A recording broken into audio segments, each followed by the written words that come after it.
Welcome to UNCAGED. Today we're speaking with Daniel Stoller. Danny does a million different things, but really I think that's kind of like a long-winded way to say that this is a true entrepreneur we're talking with, somebody who looks for real business challenges and opportunities and really figuring out better ways to do that.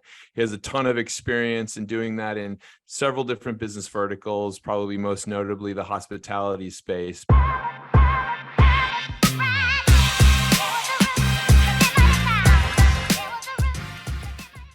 We'll talk more about all of the exciting things that Danny's working on. But before we get there, let's hear a little bit about your background and your career to date, Danny.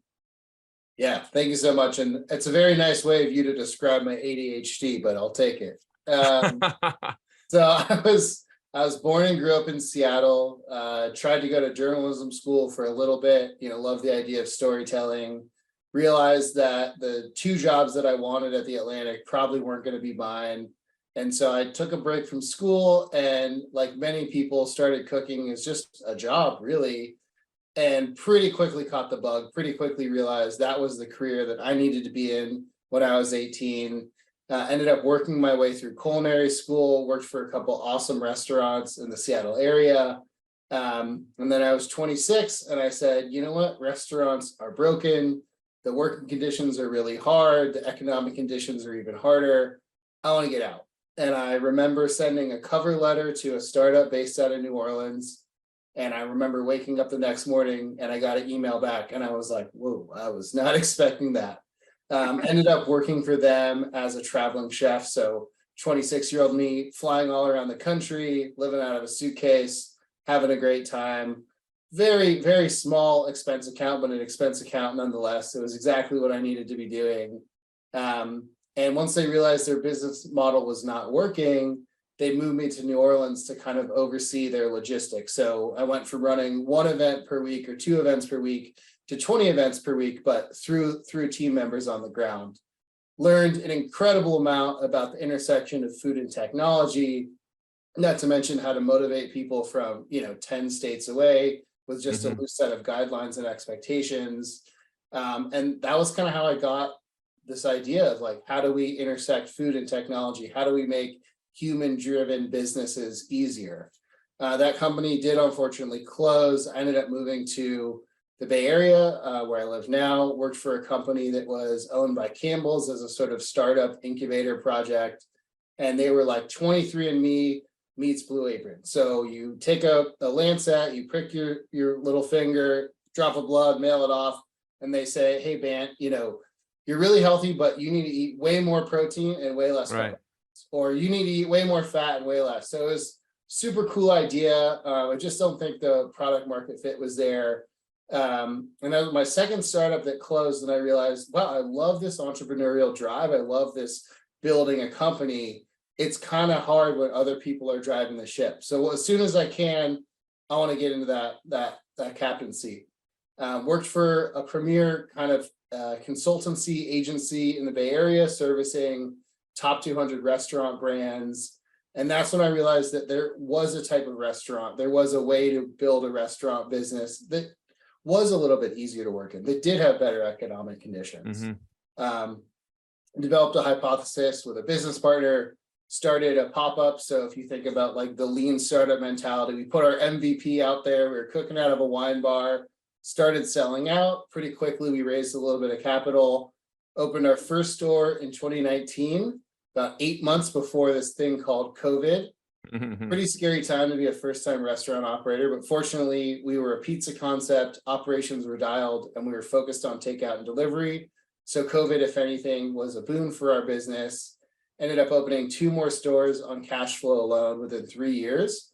And then earlier this year, late last year, my business partner and I decided we'd had enough fun working with each other, took a partial exit, and now I'm a silent partner in one of the companies I'm most proud of being a part of and helping build. These days, I spend a little bit of time doing some advisory work, some kind of hands-on consulting, and I'm in the process of building a couple new companies, one in the sort of CPG beverage space, and then working on and I'm not quite ready to talk about it exactly, but working on a SaaS product as well, a software product.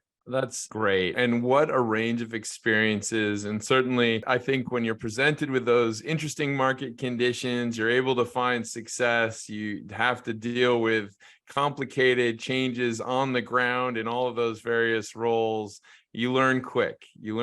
And those are key things to apply to new market segments. So, I mean, now that you're looking out into the landscape, I mean, what are areas that you find particularly interesting to explore? Yeah, I mean, I think definitely I still love food and I love the joy of someone consuming something. One thing that's always been a passion of mine and something that I think it really is a lifelong practice is the idea of sort of self-fulfillment, self-wellness, bettering yourself every single day. Mhm. One thing that's really interesting about me is I love water, but I'm terrible at drinking water. And so now that I've sort of taken a step back from this business that I was building brick by brick, hand by hand, like very intensely, it's like, well, at the very least, whatever you can do, drink enough water every single day. I was like, well, what's going to help me drink water better? It's like, I love water with a little bit of lemon and a tiny bit of sea salt, because the lemon juice has a little bit of natural electrolytes. The sea salt has that. It's enough to get you sort of addicted to the water. And so I've been focusing a lot on figuring out how to bring that sort of fresh lemon and sea salt experience to people. So like, what's the way that can be in your pocket, wherever you are, going to make the water just enough, no fake sugars, no real sugars, just natural electrolytes. And so that's been like a huge focus of mine. And that's been super fun. That's amazing. And I love the product. Please tell me when it comes to the market. That's exactly how I like my water. I've never really put salt or sodium into it, but that's probably a good added idea as well.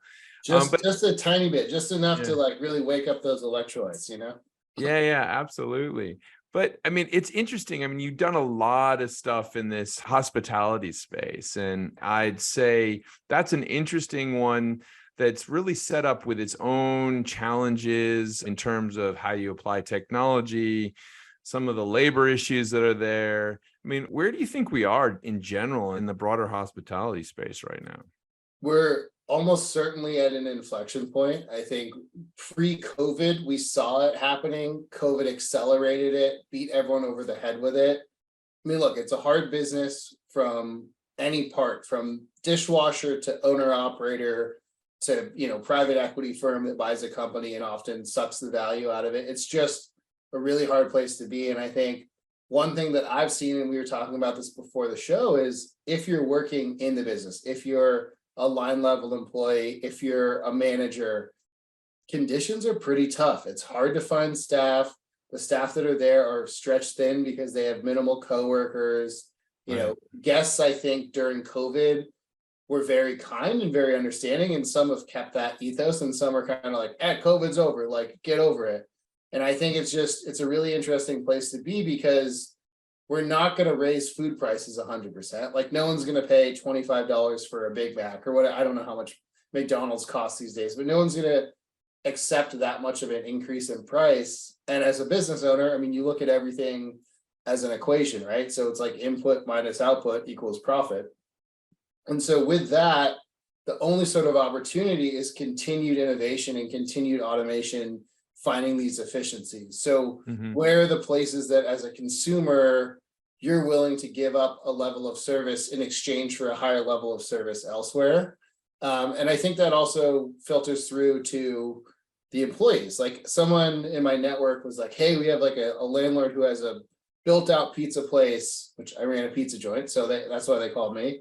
And they're like, it has everything you need, and you don't even have to pay key money. Just like take it over and, do percentage rent, figure out if this space is even worth operating in. And I was like, that is kind of interesting, because a good deal is a good deal, but wouldn't it be awesome if we focused more on automation? And we didn't focus on automation as a sort of cynical capitalist motive of like driving everything to the bottom line, though there is obviously impact there. But what if we used automation to create higher paid skilled jobs in the restaurant space? So instead of saying my automated pizza line makes a $5 pizza, it's like, hey, the pizza still costs $15, but you know that the person shopping here and the person working here can actually afford to live in this neighborhood. Like, all of a sudden there's like one cook instead of five, and that one cook is making a much better wage and they're able to act like a skilled technician. I think that's like a really cool, that's a dream of mine, right? Like I would love to figure out how to crack it from that side instead of just saying, oh, we'll get rid of all human labor, because there are people that like working in food. And I think there would be more people that stayed in it if the conditions and the overall pay worked for their lifestyle. Yeah, it's a really interesting one because I think adding things like robotics and AI into the service industries in things like hospitality or retail is happening. I mean, certainly it's happening aggressively in some stores, some places. You go to any CVS or any Walgreens today, and you'll be presented with yourself doing your own checkout now. And the new Amazon stores, you don't even have to check out. You just walk out, right? It is interesting. It creates kind of almost like this ghost experience somehow. Sometimes when you're just, as a customer, you're wandering around these aisles, wondering, where does anyone work here? Right. But it's an odd thing. But I think that will evolve with the restaurants. You're absolutely right. My feeling has always been, I was an early investor in a robotic coffee business in Japan. And, it was wildly successful initially because it was a bit of a novelty, right? But once the novelty wore off, the practicality of it is that really at the end of the day, people want to be with other people. There's a human aspect of hospitality that can't literally be automated. So it's always trying to figure out that balance. I think you're absolutely right. Kind of trying to figure out how you can make that work and how you make that higher value for the individual, for sure. But clearly, Danny, you have a lot of expertise in that space and you're working on a lot of other technology projects. You come from tech capital of Seattle and you live in another tech capital. So, what drives this passion for this? Well, I think like a lot of us, my first passion is like, am I having fun? Like I worked with this amazing executive coach when I was going through a hard time with a business partner. And, I was running the business, and like a lot of executives, a lot of operators, a lot of small business owners, I probably erred more on the side of micromanagement, right? Like I was like, I want to create success for everyone, and let me make sure you get to success. Let me hold your hand through success. And obviously that doesn't scale. And with age and maturity, you kind of learn how to get those same outcomes. But I said, Chris, like I figured it out. The job is best when I'm less involved and things are still moving forward. And he's like, yeah, sure. But actually the job is best when you're having fun. And I was like, oh shit, well, yeah, duh, that makes way more sense. And that's the two happen to be the same, but they're not the same, right? So I think the biggest thing is I love learning, I love cracking new challenges. And I think because at times I've either proudly worn my college dropout badge as like a flag of honor, and at other times I felt like it's this like stigma mark against me. I think there's a level of a desire to prove to other folks who maybe are really smart. I wouldn't say I'm smart, but other people that are really smart that have the ability to build, that you can achieve a lot without that diploma. And that doesn't mean that I don't value education. I'm a very self-driven learner. I mean, right now I'm like deep in scientific texts on the theory of hydration. So it's not that I don't enjoy learning. I just like that higher education environment at that time in my life wasn't applicable to me. And so there's this level of like, how far can I go? How far can I go and show people who maybe started as a dishwasher in a restaurant and worked their way up? I've interviewed a lot of managers who worked their way up in restaurants. These are people who could sit on top of, $100 million P&L, have easily high level conversations, but you take them to another industry. It's like, whoa, you don't know what you're doing. You've only managed restaurants. And I think for me, that is a harmful idea, and it's a harmful sort of stereotype. And I'd love to be part of a group that can help break some of that. Yeah, I think that's a great need. It's also an insight. It's done a lot now, more than it used to be, but where you bring in like a management team and you put them in a kitchen, and you kind of have them cook a meal together. That is actually kind of a wonderful exercise, because I think on the face of it, it's great to have people work together, but it also presents tons of challenges, and you're working in a time frame, and things don't always go right, and you run out of things, and it's Yeah. a really good test. But certainly I think, I did that with one of my leadership teams, and remember walking out of it, you had a much greater appreciation of the complexities and the issues of how those things go. And also, I think teaching a valuable skill, which I value, which is you and I can sit in a room, Danny, and come up with the greatest strategy ever, like a beautiful document that should be published and, respected forever. However, on the day in the kitchen, things are going to happen. And, it's really how you manage yourself through those moments, I think, which is really, for me, really a sign of a successful entrepreneur. I mean, that's kind of how you have to think about it. I meet too many of these kind of, I don't know, when you say ivory tower thinkers, and they present these beautiful things. And when anything kind of slightly gets adjusted on those plans, they freak out. Yeah. And people that have worked in restaurants never freak out. They're like, yeah, it's It's pretty like, normal. oh, yeah, that's Okay, cool. so we don't have any tomatoes today. All right, fine, we'll figure this out. No, I think that like the tactical depth, like the experience of working in a high stress, high speed environment in any industry can be incredible for leaders. And I don't know if you are, I grew up on the West Coast, so there's probably some implications about who I am and how I view the world. But, I've always had a sort of like misunderstanding or not really understood how the military looks at leadership. I mean, I have a couple career military people in my family, but over the last couple of years, partially because that coach I worked with was an ex-Green Beret, I've come to learn that one of the things that the military does really well is truly value leadership. Like, yes, there are plenty of Nepo babies and there's plenty of, promotions without merit. But most of the time, if you're getting a promotion above a certain level in the military, it's because you've shown that your team respects you, listens to you, you can lead them in the right direction, even in the face of hard decisions. My wife's cousin is marrying a guy who's career U.S. Coast Guard, and he's at this point in his career where some of his experiences aren't rich enough for the promotion board, and so there's this sort of, figure it out or you don't make career. You hit a certain level and you don't move up, because earlier in his career he was too siloed in one sort of part of the military. And I find that really interesting, and I think that allegory could be applied to many businesses where it's like, how well-rounded is their experience? You want someone to be a general manager, but have they only ever worked in consulting in one vertical? Have they only ever worked sort of like in finance? Like, can they see the whole big picture? Can they have real empathy for everyone above them, below them, beside them, outside the organization? Those are the questions that I still think need to be asked, and they're fun to ask, and they're really telling, I think. Well, Danny, I mean, as someone who's playing around with new ideas and thinking about launching businesses, I'd just be curious to get your thought on the near future for entrepreneurs in general. I mean, what do you think the next couple of years are going to be like? I mean, we're in a weird economic cycle. What are you seeing out there? I mean, I think that there's the sort of classic adage that billion-dollar companies are founded during recessions, right? Because you have a lot of talent on the market.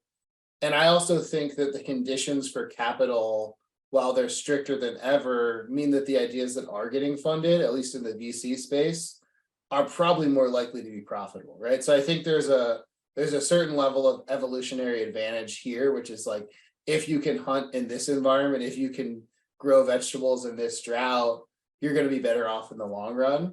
That being said, access to capital is what often allows businesses to start, grow, scale, etc. So anytime you see that tamping down, it's a little bit scarier. I know that there are real estate deals that I looked at this year that, with interest rates where they were 2 years ago, would have made sense to do, 40% equity, 60% loan to value, or 60% debt.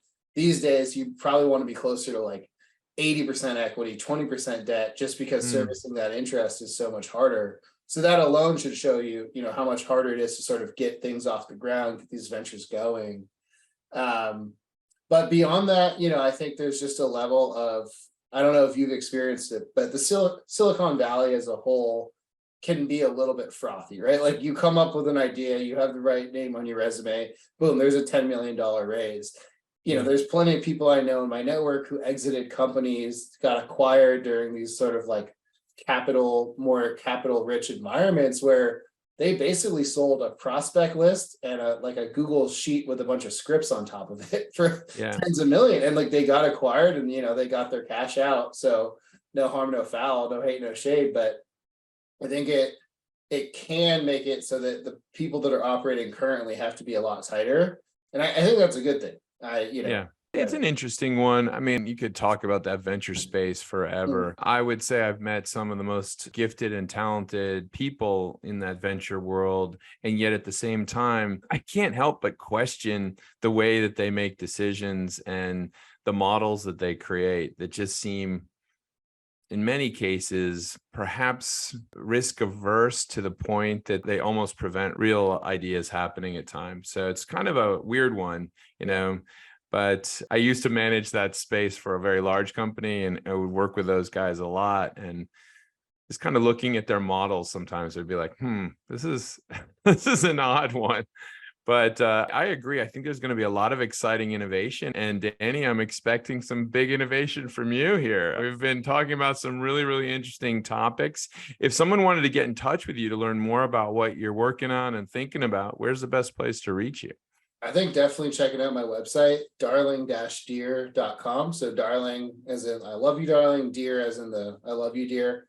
Follow me on Instagram, Twitter, LinkedIn, and then we're hopefully launching this month, but a friend and I have actually been working on a podcast as well called Digestible Technology. So check us out, Spotify, Apple, all the sort of standard podcast places you can find. If you want to see the video so you can see my weird facial expressions, check it out on YouTube. That's great. Yeah, that's great. Digestible digestible technology. So digestible technologies. Well, everyone, take a look at that. Danny, thank you so much for being on UNCAGED today. We've been speaking with Danny Stoller. I mean, he's done so many different things, but really a true entrepreneur and someone who has built some very exciting businesses. He's really playing a transformative role in the hospitality space. And we're excited to hear what comes out of the mind of Mr. Stoller over the next year or so.